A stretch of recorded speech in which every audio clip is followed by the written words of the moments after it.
हाँ जी, नमस्कार, राम राम, राधे राधे, जय श्री कृष्णा। स्वागत है आपके अपने YouTube चैनल धरनी एजुकेशन में। उम्मीद करूंगा कि सभी साथी सकुशल होंगे। बिल्कुल आप सभी को पता है साथियों कि अपने MCQ की क्लास बहुत ही ज़बरदस्त और शानदार शाम को 7 बजे होती है साथियों।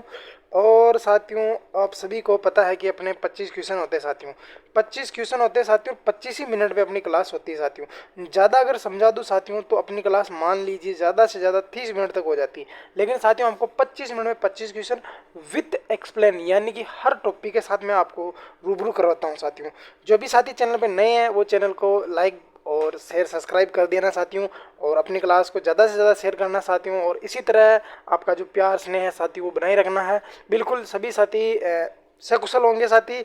और बिल्कुल देखिए साथियों, अब आपके BSTC के अंदर बिल्कुल आप बिल्कुल अब सब चीज़ छोड़ छाड़ के BSTC में लग जाइए साथियों। 2 महीना 2 महीने के बाद में साथियों आपका जैसे ही BSTC क्लियर होगा, फिर आप जैसे ही आपका कॉलेज अलॉटमेंट हो जाएगा, कॉलेज नंबर आ जाएगा, फिर आप बहुत एंजॉय करना। लेकिन अभी 2 महीने केवल केवल सिर्फ पढ़ाई पर फोकस कीजिए साथियों। हिंदी में करवा ही रहा हूँ साथियों। और देखिए साथियों आपका ना जो 30 क्वेश्चन है साथियों, 30/30 क्वेश्चन यहीं से मिलेंगे साथियों। और बहुत ही जल्द मैं आपको 250 प्राइवेची, 250 विलोम शब्द, 250 नेकारती, लोकोक्ति, मुहावरे, ये शब्द मैं करवाने वाला हूँ साथियों। तो जो साथी चैनल में नए हैं तो बिल्कुल चैनल को सब्सक्राइब कर लीजिएगा। पहला क्वेश्चन साथियों आपके सामने आज का, किस शब्द में आपके अड्डे और अड्ड जो व्यंजन है, व्यंजन के लिए स्टिक बात कही गई है साथियों। यानी कि साथियों इसको हम क्या क्या कहेंगे, ठीक है साथियों। यानी कि साथियों मैंने आपको बताया था कि इनको उच्चित व्यंजन कहते हैं। क्या कहते हैं साथियों? इनको उच्चित व्यंजन कहते हैं। क्या कहेंगे लाडलो? उच्चित व्यंजन कहेंगे। देखिए साथियों जिसके अंदर उच्चित व्यंजन लिखा होगा तो साथियों वो तो इसका होगा ही होगा। लेकिन साथियों इसके अंदर कुछ और भी दिखे, जैसे कि आपके मूर्धन्य है, स्पर्शी व्यंजन है, इस पर संघर्षी व्यंजन है, पार्श्विक व्यंजन। पार्श्विक व्यंजन तो क्या है साथियों? आपके लिए है। पार्श्व का मतलब होता है अगल बगल या आसपास। वे व्यंजन जिनका उच्चारण करते हैं इसमें जीवा क्या कर देती है? मसलों को स्पर्श कर लेती है। मसलों को जैसे जीवा स्पर्श करेगी तो क्या है साथियों, हवा है ना, जीवा के आसपास यानी अगल बगल होकर बाहर निकलेगी, इसलिए इनको पार्श्व व्यंजन कहते हैं। पार्श्व व्यंजन आपका ल होता है साथियों। लेकिन लाडलो एक कमेंट करके मेरे को ये बता दी साथियों कि जो आपका र होता है साथियों, र होता है र से रत होता है, इसको क्या कहते हैं साथियों? इसका व्यंजन में किस नाम से जाना जाता है साथियों? ये आप मेरे को प्लीज़ प्लीज़ आपको बताना होगा कि र को किस नाम से जाना जाता है, ठीक है भैया। देखिए साथियों आपके स्पर्शी व्यंजन, और देखो स्पर्शी व्यंजन होते हैं। स्पर्शी व्यंजन कितने होते हैं साथियों? आपके 16 होते हैं। इस पर संघर्षी व्यंजन, इस पर संघर्षी व्यंजन 4 होते हैं साथियों, आपके 6 वाले होते हैं, ठीक है साथियों। और आपके संघर्षी व्यंजन, संघर्षी व्यंजन आपके तालव्य से, मूर्धन्य से, दंत्य से और है। बिल्कुल सारी की सारी एक्सप्लेन मैंने आपको बता दिया साथियों। और इसके बाद में भी साथियों अगर आपके समझ में नहीं आए तो एक बार आप थोड़ी देख लेना साथियों। थोड़ी भी मैंने आपके इसी चैनल पर करवा रखी है, तो इसका तो राइट आंसर आपका ए हो जाएगा। बिल्कुल थोड़ी भी मैंने इसी चैनल पर करवा रखी है। और आपको अगर कोई दिक्कत ना हो कि यार इसने अच्छा पढ़ा रखा भाई ने, तो आप बिल्कुल आराम से उस क्लास को देख सकते हैं साथियों। कोई दिक्कत वाली बात नहीं है साथियों। ये मैं कहता हूँ कि साथियों की कंटेंट और क्वालिटी, आप अगर 2 क्लास भी देखोगे मेरा, देखिए साथियों सबसे पहले मैंने आपके संधि करवाई। संधि करवाने से पहले देखिए साथियों हर अध्यापक वर्ण विचार वाला टॉपिक पढ़ाता ही पढ़ाता है, क्योंकि साथियों आपका जो मेन ऐसे मान लो कि साथियों आपकी जड़, हिंदी व्याकरण की जो जड़ कहते हैं साथियों, वो आपके वर्ण विचार से स्टार्ट है। क्यों साथियों? क्योंकि इसके अंदर आपके अल्पप्राण, महाप्राण, सगोश, अघोष, वर्ण, स्वर, हल, हलंत, पद, वाक्यांश, वाक्य, शिरोरेखा, ये सारी की सारी जो चीज़ें हैं साथियों, ये आपके इसके अंदर वर्ण विचार के अंदर मिल जाती है। तो साथियों मैंने भी आपको संधि पढ़ाने से पहले बहुत ही शानदार और डिटेल, बिल्कुल आपको एक विद्यार्थी के लेवल के हिसाब से मैंने आपको क्या पढ़ाया है? वर्ण विचार पढ़ाया है। बिल्कुल साथियों ये करा है कि बिल्कुल देखिए साथियों जब आपको मैं समझा रहा होता हूँ या कोई चीज़ बता रहा हूँ तो साथियों आप कमेंट करके बता दिया करो कि इसका राइट आंसर कौन सा होगा, कि किस क्रमांक में ई स्वर का सही उच्चारण नहीं है। यानी कि साथियों ई को हम किस नाम से जानते हैं साथियों, ये आपको बताना कि किस क्रमांक में ई स्वर का सही उच्चारण नहीं है। देखिए साथियों कंठ है, तालु है, ओष्ठ है और मुर्दा है। साथियों आपको बताना है कि ई का सही उच्चारण नहीं है साथियों। देखिए साथियों आपको बताना है कि ई का सही उच्चारण नहीं है साथियों। बिल्कुल बिल्कुल जल्दी से बता दीजिए साथियों कि ई का सही उच्चारण है। देखिए साथियों यहाँ पर नहीं आएगा साथियों। क्यों? क्योंकि आपको पता है साथियों, क्योंकि इसके अंदर साथियों आपके चार उच्चारण स्थान दिए हुए हैं, ठीक है भैया। तो इसके अंदर आपका नहीं आएगा, इसके अंदर आपका है। ई का उच्चारण स्वर कौन सा साथियों? आप सभी को पता साथियों कि यदि ए या आ आता तो कौन सा कर दे साथियों? कंठ कर देते। लघु ई या दीर्घ ई आता साथियों तो क्या कर दे साथियों? आपके कंठ है, तालु कर देते, ठीक है साथियों। इसके बाद में साथियों यदि आपका क्या आता साथियों मेरे भाई, इसके अंदर आपका री आता है, तो कंठ तालु मुर्दा कर देते, फिर एक स्थान छोड़ते, फिर आपके लघु ऊ या दीर्घ ऊ करके क्या कर देते साथियों, आपके दंत्य कर देते। ठीक है भैया, तो सभी साथी राइट आंसर चेप रहे हैं कि इसका राइट आंसर कौन सा हो जाएगा, बी हो जाएगा। बिल्कुल कंठ है, तालु है, बिल्कुल कंठ तालु मुर्दा दंत ओष्ठ, तो राइट आंसर इसका सभी लाडलों का बी हो जाएगा। क्या होगा मेरे भाई, बी हो जाएगा। नेक्स्ट क्वेश्चन का उत्तर दे दीजिए साथियों, फटाके। ये कह रहा है कि महेंद्र कौन, महेंद्र जो शब्द साथियों आपके महाधन में इंद्र, महाधन में इंद्र क्या होगा साथियों आपके, महाधन में इंद्र क्या होगा साथियों आपके, इंद्र होगा। कौन सा आ रहा साथियों की प्लस से पहले क्या हो साथियों आपके, ए या आ हो, प्लस से पहले ए या हो, प्लस के बाद में लघु ई या दीर्घ ई हो, दोनों मिलकर साथियों किसका निर्माण करते हैं साथियों आपके, एक का निर्माण करते हैं। ए बोले तो साथियों ये वाली मात्रा करते हैं। साथियों ये वाली मात्रा किस में आती है, मेरा तो साथियों एक ही सिद्धांत है कि पढ़ने के बाद में मैं अगर ये चीज़ें आपको बार बार बताऊं कि बच्चों प्लस से पहले ए या आ होगा, प्लस के बाद में आपके लघु ई दीर्घ होगा, फिर आपके आई हो जाएगा या ए हो जाएगा, तो साथियों आपकी तैयारी एक भी परसेंट नहीं मानता मैं इसको, 0% मानता हूँ। क्यों मानता हूँ, क्योंकि मैं जिस भी चीज़ को पढ़ाया उसको पढ़ाने के बाद में केवल एक ही चीज़ बताई कि इसका उत्तर कैसे निकलेगा, एक शब्द में, एक शब्द में इसका उत्तर कैसे निकलेगा, ये चीज़ें मैंने हर विद्यार्थी को बताई कि भाई एक शब्द में अगर इसका उत्तर निकाल दे तब तो आपने ये चीज़ अगर पूरे दिल और जहन से पढ़ी है, अगर आपकी चीज़ में अगर ये है, आपने अगर शिद्दत से पढ़ा है तो एक चीज़ में याद रखोगे। मैं सब साथियों को एक ही बात कहता हूँ कि जिसके अंदर एक मात्रा हो, जिसके अंदर आपके एक मात्रा हो, ठीक है साथियों, बात जहाँ पर स्वर संधि की जाए, यूँ नहीं कि ये एक मास्टर बता रहा है तो इसका मतलब ये व्यंजन संधि में नहीं होगा, व्यंजन संधि में भी आते हैं साथियों एक मात्रा वाले, लेकिन साथियों अब बात यहाँ पर आपके स्वर संधि की जा रही है। जहाँ पर एक मात्रा वाला हो तो क्या कर देंगे साथियों आपके, बिल्कुल एक मात्रा हो तो क्या कर देंगे, गुण कर देंगे। महाधन में इंद्र बता दिया मैंने आपको, और ये बता चुका हूँ साथियों आपके महाधन में इंद्र हो जाएगा। ठीक है, और एक मात्रा वाला होगा वो आपके गुण में जाएगा, अगर दो मात्रा वाला होगा वो वृद्धि संधि में जाएगा, अधूरे शब्द आपके यन में जाते हैं। दीर्घ में आप सभी को पता है कि क्या आता है, आपके आ आता है, दीर्घ ई आता है और आपका दीर्घ ऊ आ जाता है। ठीक है भैया, तो इसका राइट आंसर आपका सी हो जाएगा। ठीक है, अगले का आंसर दे दिए साथियों कि इनमें से एक जो पद है साथियों उसके अंदर आपके संधि भी है और समास भी है, दोनों बताना है साथियों आपको कि संधि और समास कौन कौन से में है। ठीक है साथियों, तो आपको ये चीज़ बतानी है कि किस किस के अंदर आपके संधि भी है और समास भी है। ठीक है भैया, अब बता दीजिए साथियों, एक के अंदर तो आपका संधि भी है, क्या पूछ रहा साथियों आपके, संधि भी पूछ रहा है, और दूसरे में क्या पूछ रहा साथियों आपके, समास पूछ रहा है। क्या पूछ रहा लाडो, समास पूछ रहा है। तो बता दीजिए मेरे भाई कि इसके अंदर कौन सा होगा। देखिए साथियों, अब आपको एक ही बात बताऊं साथियों, दिन रात, या तो साथियों आपको दिन में पढ़ना चाहिए या आपको रात में पढ़ना चाहिए। तो किसका प्रयोग कर रहा हूँ साथियों, यहाँ पर मैं यह का प्रयोग कर रहा हूँ। अरे भाई या तो किस में आता है साथियों आपके, वैकल्पिक समास में आता है, तो ये तो हो गया मेरे लाडो समास हो गया। क्या हो गया मेरे भाई, समास हो गया। क्या आते हैं साथियों के वैकल्पिक समास के अंदर, याद रखना वैकल्पिक द्वंद्व समास के अंदर आपके विलोम शब्द या विपरीतार्थक शब्द आते हैं, अर्थात ऐसे शब्द आते हैं जो एक साथ घटित नहीं हो सकते। ठीक है साथियों, लेकिन साथियों याद रखना कि मोहन दिन रात मेहनत करता है, मोहन दिन रात मेहनत करता है, ये वाक्य बदला, शब्द बदला, उत्तर बदल जाएगा। मोहन दिन और रात मेहनत करता है, इसका मतलब क्या हो जाएगा मेरे भाई, और का मतलब इतरेतर समास हो जाएगा, इतरेतर द्वंद्व समास हो जाएगा। ठीक है भैया, पंचवटी, पांच वट वृक्षों का समूह, तो ये आपका द्विगु समास हो जाएगा। ये आपका क्या होगा, द्वंद्व समास हो गया, ये द्विगु समास हो गया। चंद्रमुखी यानी कि चंद्रमा के समान मुख वाली, चंद्रमा के समान मुख वाली, अगर आपका बीएसटीसी में सिलेक्शन होता है साथियों तो बिल्कुल चंद्रमुखी से आपकी जरूर शादी होगी। रामायण, राम धन में अयन, क्या हो जाएगा साथियों आपके, राम धन में अयन, राम धन अयन, राम का अयन क्या हो जाएगा साथियों आपके, राम धन में अयन हो जाएगा, राम का धन में अयन हो जाएगा। इसके अंदर आपका संधि और समास दोनों ही है मेरे लाडलों, इसके अंदर आपका संधि और समास दोनों ही साथियों। साथियों इतना डिटेल से पढ़ाने के बाद में भी अगर आपको कोई डाउट है तो कोई भी दिक्कत नहीं साथियों, आप बेझिझक कमेंट करना, मैं उसका पर्सनल, हर बंदे का पर्सनल रिप्लाई देता हूँ, तो आपका भी मैं पर्सनल रिप्लाई दूंगा। 4 का राइट आंसर आपका डी हो जाएगा। अगले क्वेश्चन का उत्तर दे दीजिए फटाके। ये कह रहा है कि निम्न में से किस शब्द में संधि का सही, देखिए साथियों बहुत ही अच्छा उदाहरण और लेवल का उदाहरण है साथियों कि ये कह रहा है कि संधि का सही प्रयोग नहीं हुआ है।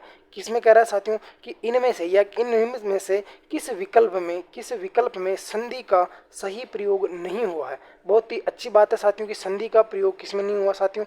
अब देखिए साथियों आपके मधु दिन में आचार्य है, गुण दिन में गण दिन में ईश है, हरि धन में छाया, हरी छाया हो जाएगा, गुण गुण आपके गण धन में इस गणेश हो जाएगा, मधु आचार्य क्या हो जाएगा साथियों आपके मधु, क्या हो गया साथियों आपके मधु धन में आचार्य, तो क्या हो जाएगा साथियों आपके मध्वाचार्य, क्या होगा साथियों आपका मध्वाचार्य। मैं इधर लिख देता हूँ इसको। ठीक है साथियों, ये यण संधि का हो जाएगा क्योंकि ये होगा उ का क्या होगा साथियों आपके वह होगा, क्या होगा साथियों आपके मध्वा आचार्य हो जाएगा। क्या होगा लाडलो, मध्वाचार्य मधुधन में आचार्य हो जाएगा। ठीक है भैया, कोई दिक्कत है किसी को नहीं साथियों। गणेश में क्या होगा साथियों, गण दिन में ईस क्या हो जाएगा, गणेश हो जाएगा।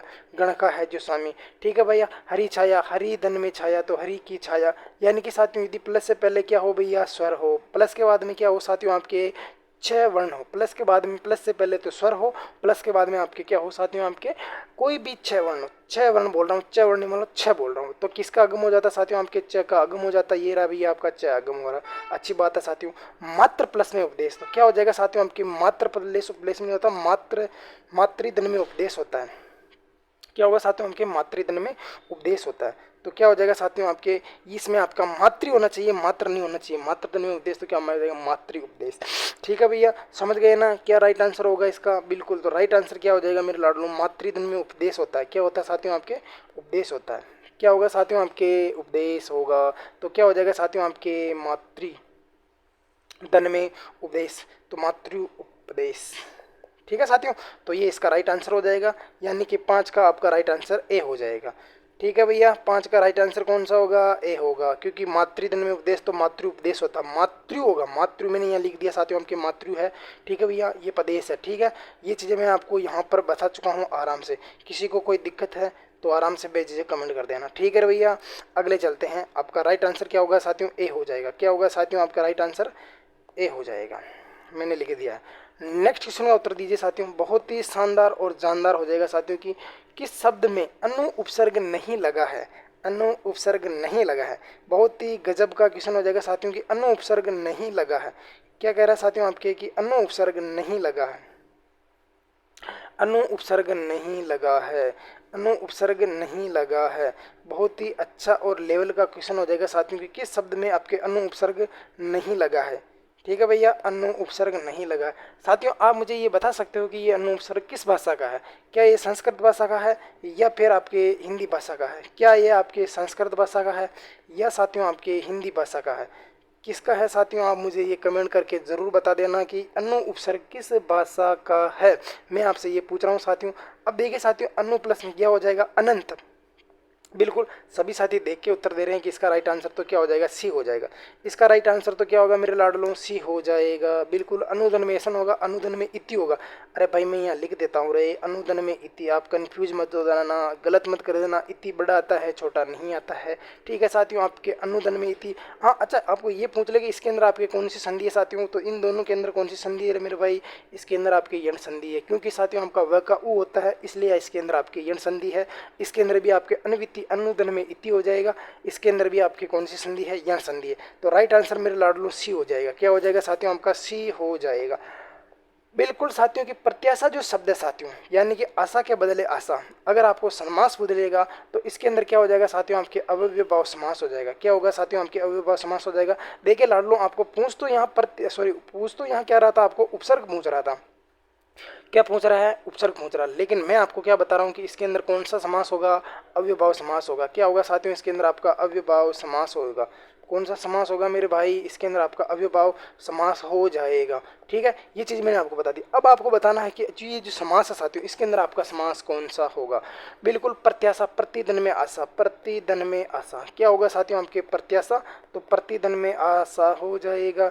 बहुत ही शानदार और आपका लेवल का क्वेश्चन है साथियों, ये हर बार पूछा जाने वाला ही क्वेश्चन है साथियों। तो इसका राइट आंसर क्या हो जाएगा मेरे भाई, इसका राइट आंसर तो आपके ए फॉर ए हो जाएगा, ए फॉर ए हो जाएगा। तो 7 का आंसर क्या होगा, ए हो जाएगा।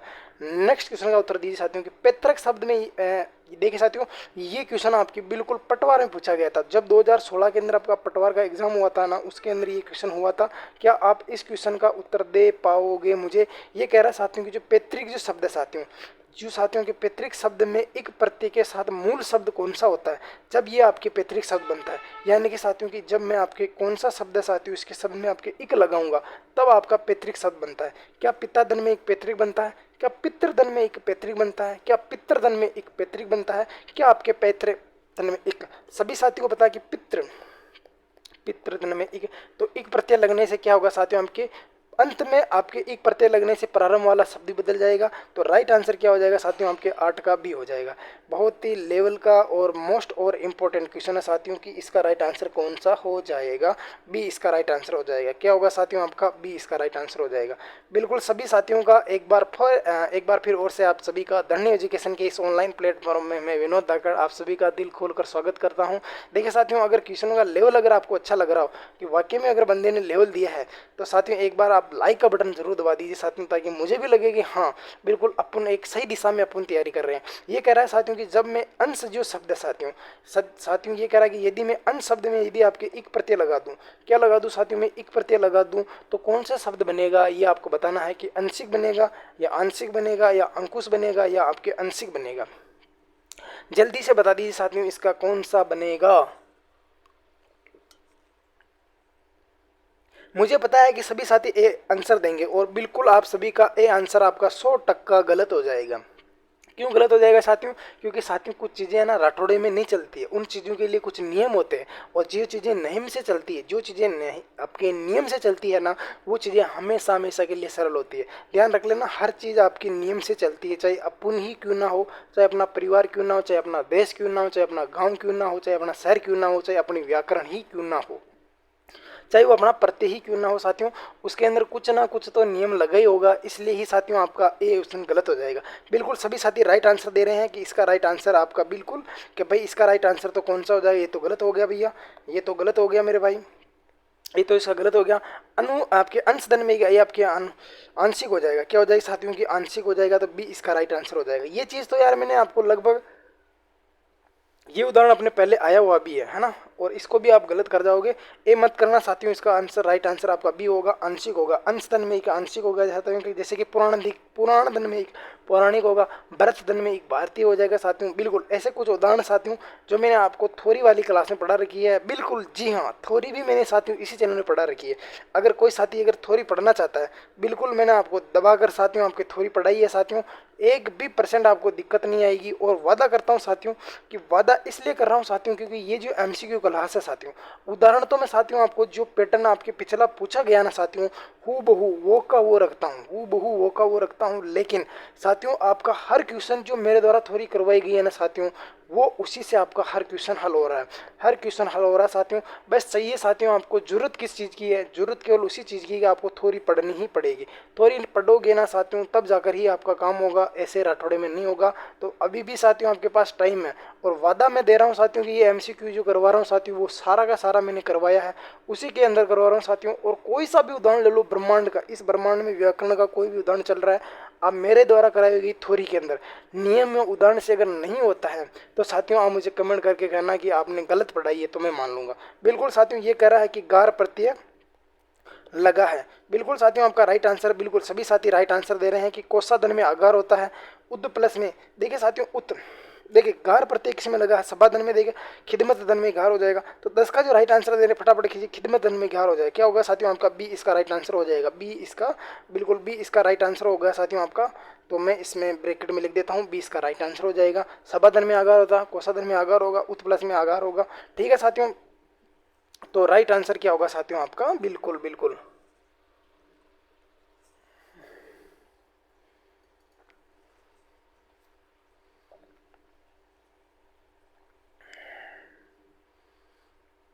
उत प्लस में आगार हो जाएगा ना। ठीक है, कमेंट मत करो इसके लिए आप ना। तो राइट आंसर मैंने आपको बता दिया साथियों कि इनमें से कौन सा शब्द समासिक पद नहीं है। ये कह रहा है साथियों कि इनमें से कौन सा शब्द है साथियों, वो क्या कह रहा है कि आपका समासिक पद नहीं है। कौन सा पद समासिक पद नहीं है, इनमें से कौन सा शब्द समासिक पद नहीं है साथियों।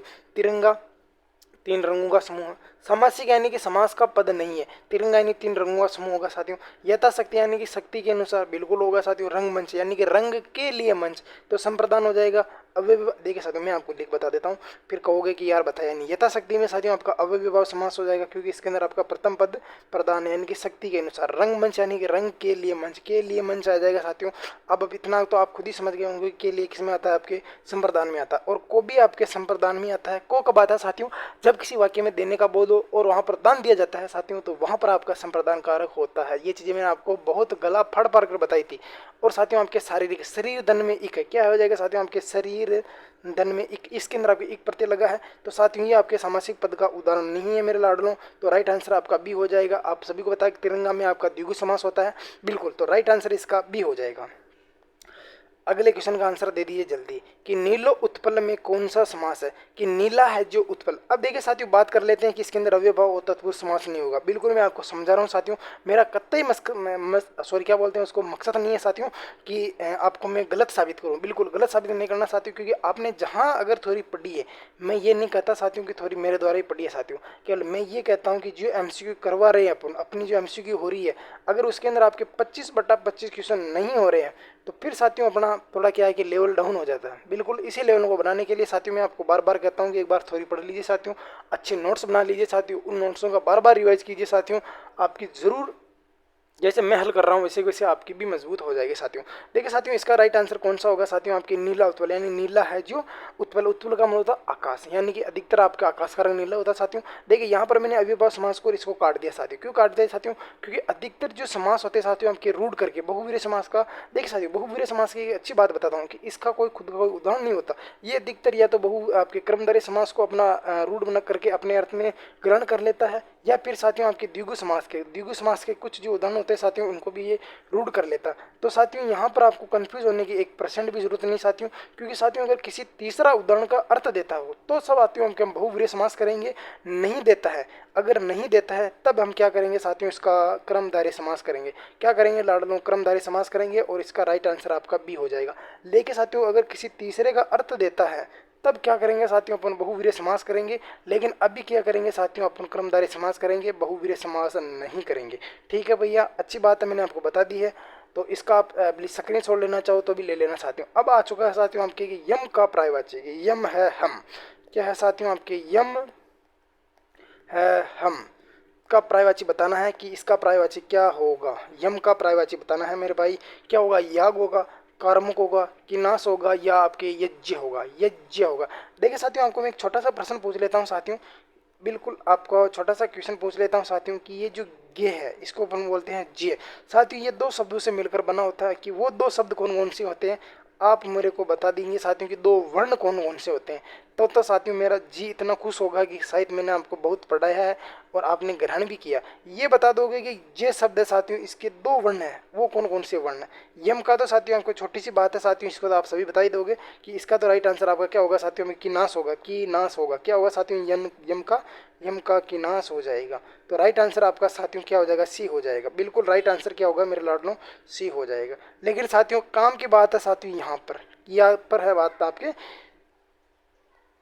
अब चलते हैं 14 क्वेश्चन पर। नियति का समानार्थी शब्द, नियति, इच्छा, मनोदशा, कामना, अभिलाषा और साथियों आपकी किस्मत, ये सारे के सारे जो शब्द साथियों आपके नियति के अर्थ में यानी समान अर्थ देने वाले होते हैं। समान अर्थ बोलो साथियों, पर्यायवाची बोलो, पर्यायवाची एक ही होते हैं साथियों, समान अर्थ यानी कि समान जो अर्थ होता है साथियों उसके बारे में आपके बात की जाती है, उसके लिए आता है साथियों।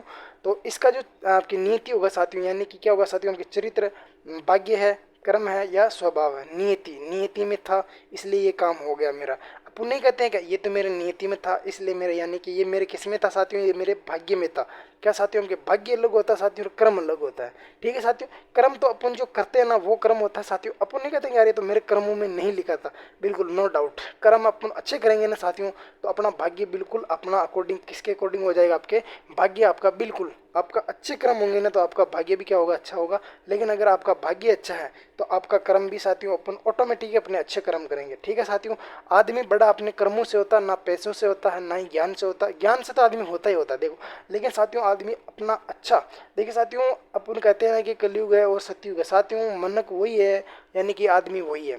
ठीक है, लेकिन साथियों केवल विचार बदले, क्या बदले हैं, लोगों के विचार बदले हैं साथियों। पहले घरों में ताले नहीं होते थे, कच्ची दीवारें होती फिर भी चोरी नहीं होती। आज घरों में सीसीटीवी कैमरे भी लगे हुए फिर भी साथियों आपके घरों में चोरी होती। क्यों, क्योंकि लोगों के क्या बदल गए साथियों, उनके विचार बदल गए। प्रतिस्पर्धा इतनी हो चुकी है कि वो मेरे से पैसे ज़्यादा है, उसके पास वो गाड़ी है, उसके पास वो गाड़ी। साथियों आदमी अगर खुशी है तो साथियों 2 कपड़े जोड़ी में और 2 वक्त की रोटी में भी खुश नसीब है, और नहीं है तो साथियों उनके 2 मंगले और 4 गाड़ियों और 10 लाड़ियों में भी वो खुश नहीं है। बिल्कुल। अब बता दीजिए साथियों कि ये कह रहा है कि परस्पर विलोम शब्द नहीं है। देखिए साथियों कोई सक्रिय बात हो तो बताओ यार। बिल्कुल ये तो सही लग रहा है मेरे को। अपन को नहीं पूछ रहा, याद रख लेना, मैं आपको नहीं कभी कभी नहीं दिखता है तो फिर हम उसका उत्तर भी नहीं दे पाते हैं। नहीं देने के कारण अपना सिलेक्शन भी नहीं होता है। देखिए साथियों नहीं एक ऐसा दोहा है साथियों कि कभी कभी हमें नहीं नहीं दिखता है तो हम उसका उत्तर भी नहीं दे पाते, और नहीं नहीं दिखने के कारण हमारा सिलेक्शन भी नहीं नहीं होता है। ठीक है साथियों, ये एक दोहा है साथियों, मैं कभी इसको अच्छे से सुनाऊंगा कि नहीं कभी हमें नहीं दिखा और नहीं दिखने के कारण हमारा सिलेक्शन भी नहीं हुआ, नहीं होने के कारण साथियों हम कुछ नहीं कर पाए। ये एक दोहा है इसका। तो साथियों बताना कि कोई सक्रिय बात है निष्क्रिय बात है, बिल्कुल राइट बात हो। स्थावर जो एक जगह मतलब कि स्थावर जंगम एक जगह स्थिर रहे और घूमता फिरे।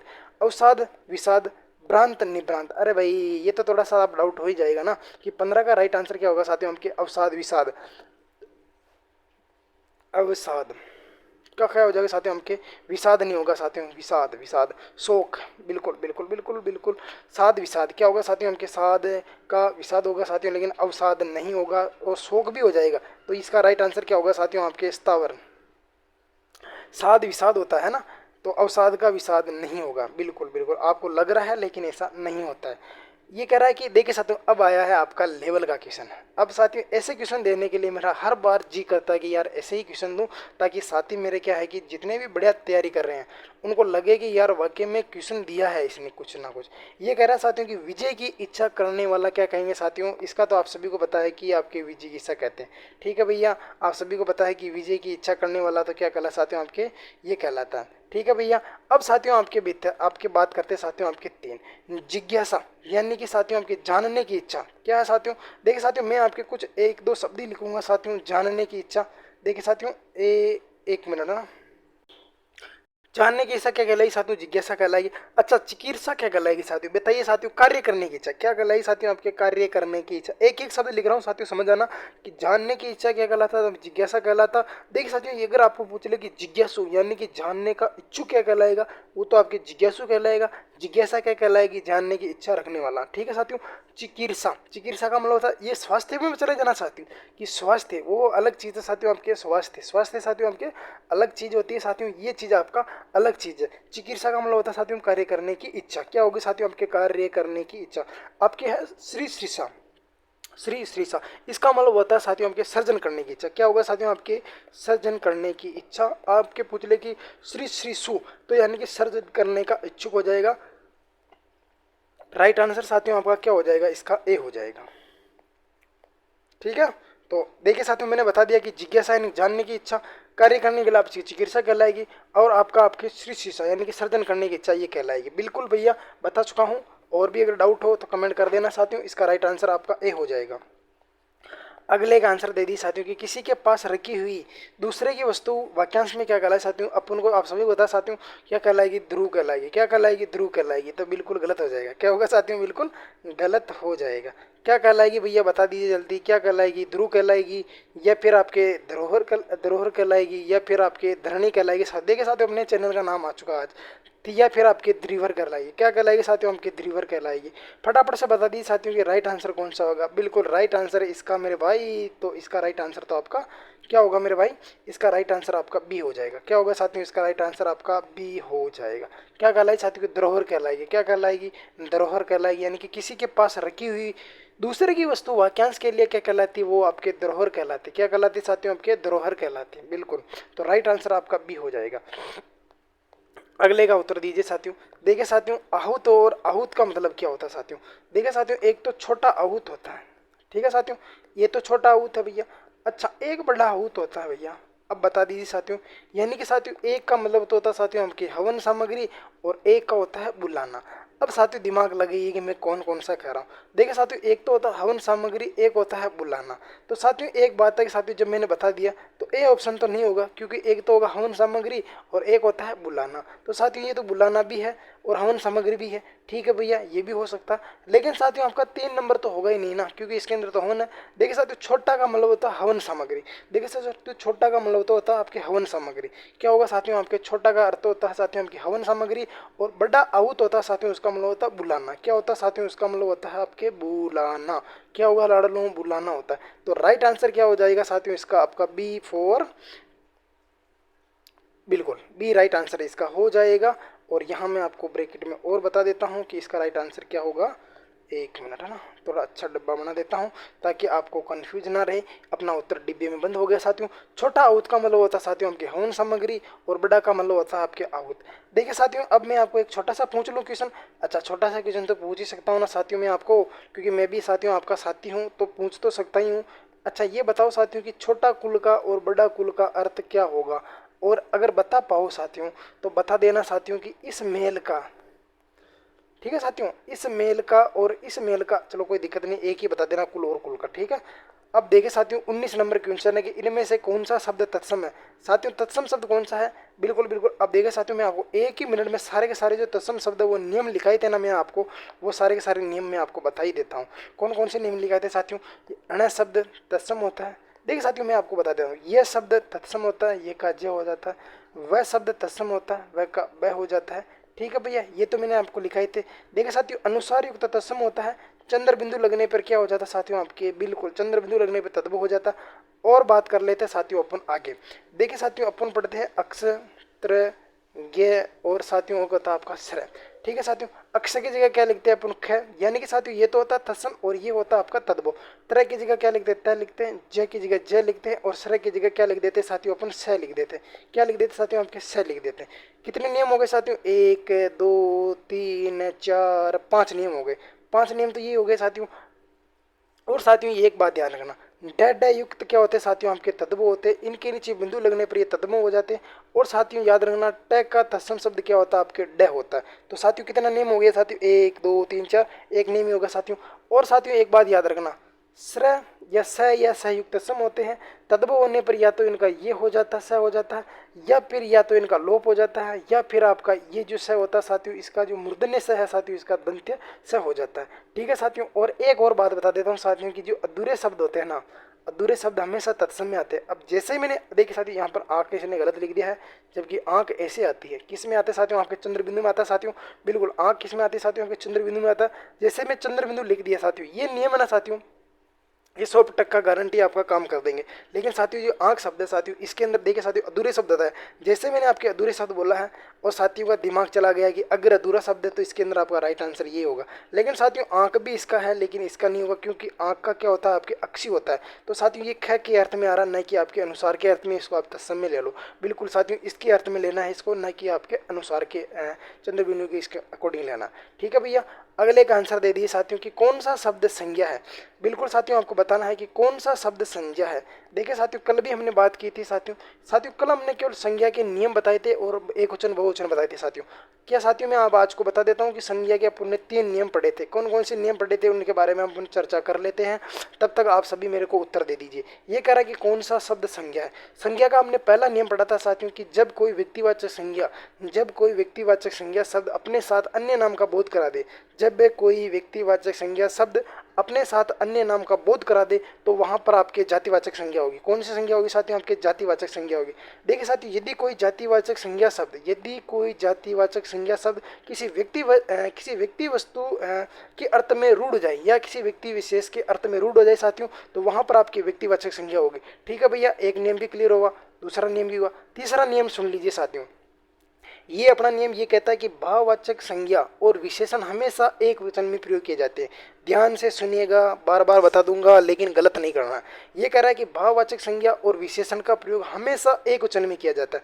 जैसे ही हम इसका बहुवचन में प्रयोग करते हैं तो ये कहाँ चला जाता है मेरे भाई, कहाँ चला जाता है साथियों, आपके जातिवाचक में चला जाता है। जैसे हमने पढ़ा था कि आजकल तो शहर में चोरियाँ बहुत हो रही है, हमें अपनों से बड़ों का सम्मान करना चाहिए। बिल्कुल ऐसे मैंने आपको बहुत सारे के सारे उदाहरण लिखाए थे साथियों। आप सभी की प्रार्थनाएं बेकार नहीं जाएगी साथियों। इन सभी तमाम बातों के ऊपर हमने चर्चा की थी साथियों। तो राइट आंसर कौन सा हो जाएगा साथियों। देखिए साथियों इतनी बात बताने के बाद में अगर आपका उत्तर नहीं आए तो साथियों फिर मेरा बसना बेकार है साथियों। अपेक्षा साथियों आपके भाववाचक संज्ञा की मैं आपसे बहुत ज़्यादा अपेक्षाएं रखता हूं। तो क्या है साथियों, आपके भाववाचक का बोध करा, आदरणीय लोग, अभिमानित, आर्थिक स्थिति, ये सारे के सारे आपके विशेषण का अर्थ बोध कराएंगे। किसका बोध कराएंगे साथियों, ये भी बता देता हूँ कि ये विशेषण का बोध करा रहे हैं। ठीक है, अब साथियों ये कह रहा है कि किस वाक्य में संबंधवाचक का प्रयोग होगा। देखिए साथियों जो पढ़ेगा सो पास होगा। उत्तर दीजिए साथियों, मैं आपको पूरा का पूरा, यानी कि वे संज्ञा शब्द जो या वे सर्वनाम शब्द जो दो सर्वनामों के बीच में संबंध का बोध कराते हैं साथियों, वो आपके सर्वनाम कहलाते हैं साथियों। और संज्ञा के स्थान में प्रयुक्त होने वाले शब्द क्या कहलाएंगे? सर्वनाम कहलाएंगे। जो पढ़ेगा सब पास होगा, जिसकी लाठी उसकी भैंस, जो पढ़ेगा वह पास होगा, जो पढ़ेगा सो पास होगा। ठीक है साथियों। एक होता है साथियों आपके जेते पाँव पसारिए तेते लंबी सोर, जिसकी लाठी उसकी भैंस, जिसकी लाठी उसकी भैंस। देखिए साथियों मैं आपको बहुत लिखाऊंगा कि जितना गुड़ डालोगे उतना मीठा हो जाएगा। इनको बोलते हैं अपन सहसंबंध, इनको बोलते हैं संबंधवाचक, इनको बोलते हैं अपन सहसंबंध। जेते पाँव पसारिए तेती लंबी सोर, जेते पाँव पसारिए तेती लंबी सोर। तो राइट आंसर सभी साथी ठोक रहे हैं इसका कौन सा? डी। बिल्कुल सभी साथियों का राइट आंसर क्या होगा साथियों? आपका डी हो जाएगा। क्या होगा मेरे लाडलों? इसका राइट आंसर आपका डी हो जाएगा। डी बन गए तो अपन कर देते। एक मिनट यार, क्या क्या इसकी माना, इसका राइट आंसर क्या होगा साथियों? आपका डी हो जाएगा। बिल्कुल। देखिए साथियों अयोध्या जाने के लिए किससे कहूँ? तो प्रश्न का बोध कर रहा है साथियों। शर्मा जी का घर ये है साथियों, शर्मा जी का घर ये है नहीं है साथियों, शर्मा जी का घर ये है नहीं, ये आपके किसका बोध कर रहा है साथियों? आपके निश्चयवाचक सर्वनाम का बोध रहा है। इस घड़ी को देखो यह कितनी उपयोगी है, इस घड़ी को देखो ये कितनी उपयोगी है साथियों। आपकी इस घड़ी को देखो, किसको देखना? इस घड़ी को देखना है। आपके सार्वनामिक विशेषण का प्रयोग हो रहा है, ध्यान रख लेना। इस घड़ी को देखो, किसको देखो साथियों? इसको देखो, यानी कि वे शब्द जो किसी संज्ञा के बाद प्रयुक्त हो या उससे पहले प्रयुक्त हो, जिसका प्रयोग उस संज्ञा के लिए किया जा रहा है। तो राइट आंसर आपका सी हो जाएगा। अगले क्वेश्चन का उत्तर दिए साथियों कि अकर्मक क्रिया किसे कहते हैं? यानी कि जब किसी वाक्य में प्रयुक्त क्रिया क्रम के रहित प्रयुक्त होकर भी पूरे वाक्य का बोध करवा देती साथियों, तो उसे अकर्मक क्रिया कहते हैं साथियों। राम विलास ने दूध, राम विलास से दूध पीता है। ये राम विलास है क्या? सॉरी साथियों, ये आपके राम विलास नहीं है साथियों, यहाँ पर आपके गिलास है। ठीक है भैया, यहाँ पर इसका नाम क्या है साथियों? आपके राम विलास नहीं है साथियों, ये आपके राम गिलास है। ठीक है साथियों, राम विलास पूरा नाम हो जाएगा साथियों। राम गिलास से दूध पीता है। क्या पीता है साथियों? दूध पीता है। किससे पीता है? गिलास से पीता है। कौन पीता है साथियों? राम पीता है। तो ये तो लाडलो आपकी द्विकर्मक क्रिया का उदाहरण हो गया। ठीक है साथियों, द्विकर्मक भी किस में आती है साथियों? आपके सहकर्मक में आती है। दो भेद पढ़ाए थे, एक कर्मक और आपके द्विकर्मक क्रिया होती है। क्या होता है साथियों? आपकी द्विकर्मक क्रिया और एक कर्मक क्रिया होती है। ठीक है भैया, आगे देखिए साथियों इसका राइट आंसर कौन सा हो जाएगा साथियों? अभी फटाफट देखिए साथियों कि लड़कियां गा रही, गाना क्या साथियों? आपके अकर्मक क्रिया है साथियों। अब फटाफट से उत्तर करेंगे साथियों क्योंकि अपना टाइम बहुत ज्यादा हो गया। देखिए साथियों लड़का मैदान में फुटबॉल खेल रहा है। क्या खेल रहा है? फुटबॉल खेल रहा है। कौन खेल रहा है? लड़का खेल रहा है। कहाँ खेल रहा है? मैदान में खेल रहा है। तो ये भी साथियों सकर्मक क्रिया। लड़कियां चुपचाप पुस्तक पढ़ रही। क्या पढ़ रही? पुस्तक पढ़ रही। कौन पढ़ रही? लड़कियां पढ़ रही। कैसे पढ़ रही है? चुपचाप पढ़ रही है। तो ये भी सकर्मक क्रिया हो जाएगा, लेकिन राइट आंसर आपका डी हो जाएगा। नेक्स्ट क्वेश्चन का उत्तर दीजिए साथियों कि किस वाक्य में प्रेरणार्थक क्रिया? अब साथियों आप सुन लीजिए मौखिक रूप से इसकी भाषा, यानी कि वे शब्द, यानी कि कर्ता स्वयं कार्य न करके किसी और को कार्य करने के लिए प्रेरित करता है, अर्थात स्वयं प्रेरक होता है और किसी और को कार्य करवाता है, वहां पर प्रेरणार्थक क्रिया होती है साथियों। दो प्रेरणार्थक पढ़ी थी साथियों मैंने, प्रथम प्रेरणार्थक क्रिया और द्वितीय प्रेरणार्थक क्रिया। ठीक है भैया, आपके बीएसटीसी में इतना लेवल नहीं आता है इसलिए अपन इतना लेवल नहीं पढ़ेंगे साथियों। लेकिन कर्ता स्वयं कार्य नहीं करेगा और किसी और को कार्य करने के लिए कहता है साथियों। हंसाना, मैं हंस नहीं रहा हूँ साथियों, आपको हंसाता हूँ। ठीक है, तो ये क्या होगा साथियों? आपके प्रेरणार्थक क्रिया का होगा, यानी कर्ता स्वयं तो कार्य, देखिए साथियों कर्ता स्वयं कार्य न करके किसी और को कार्य करने के लिए प्रेरित करता है। यानी हंसाना, मैं खुद हंस नहीं रहा, आपको हंसवा रहा हूँ। ठीक है, जगाना, मैं खुद तो जगा हुआ लेकिन मैं आपको भी जगा रहा हूँ। तो ठीक है साथियों, लिखवाना, मैं खुद नहीं लिख रहा हूँ, आपको कर रहा हूँ लिखवाना। लेकिन साथियों आपकी भूलना क्या है साथियों? आपकी बिल्कुल अकर्मक क्रिया है साथियों। लेकिन ये तीनों के तीनों साथियों आपके सकर्मक क्रिया है। तो 23 का राइट आंसर क्या हो जाएगा साथियों? आपका डी हो जाएगा। 23 का राइट आंसर क्या होगा? डी हो जाएगा। देखिए साथियों अब कह रहे हैं कि निपात का प्रयोग किसे कहता है साथियों? नि का मतलब होता है साथियों आपके विशेष, पात का मतलब होता है बल या प्रभाव। और ये अपने को पूछ रहा है कि नहीं हुआ, ये अपने को पूछ रहा है साथियों कि नहीं हुआ है, ये अपने को पूछ रहा है लाडलों कि नहीं हुआ है। किसमें प्रयोग नहीं हुआ साथियों? आपका निपात का, कि वह कल ही चला जाएगा ना, ये ही है साथियों ना। एक बार मैं इसको पूरा क्लियर ही हटा देता हूँ ताकि आप कंफ्यूज हो जाओगे। ये कह रहा है साथियों कि वह कल ही, देखिए साथियों मैं अब इसको आपके इसमें बंद कर दूंगा कि वह कल ही चला जाएगा। कब चला जाएगा साथियों? आपके कल ही चला जाएगा। वाक्य में जोर दे रहा है बिल्कुल, मैं भी उसके साथ जाऊँगा, मैं भी उसके साथ जाऊँगा। ठीक है साथियों, मुझे एक गिलास दूध चाहिए, मुझे गिलास दूध चाहिए, मुझे एक गिलास दूध चाहिए। वह तो आ गया, वह आ गया, वह तो आ गया। क्या आ गया साथियों आपके? वह तो आ गया। तो राइट आंसर तो लाडलू इसका क्या हो जाएगा आपका? सी हो जाएगा कि इसमें निपात का प्रयोग नहीं हुआ है।